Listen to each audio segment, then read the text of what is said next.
Okay guys, meron tayong online order again dito sa ating shop, yung ating J-Bolt. Yan.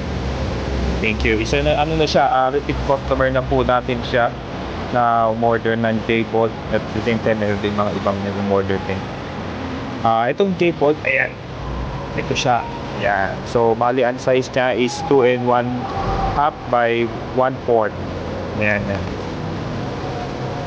Yan, ano yan, size niya.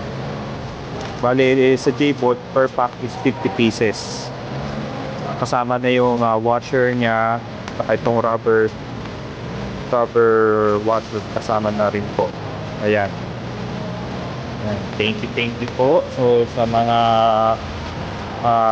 kailangan ng J-Bolt, bali yung J-Bolt ginagamit for roofing holder. Ayan. So, siguro ngayong summer, may mga construction sila na prepare bago magtag-ulan. So, ayan po. Okay, yun lang po. Thank you.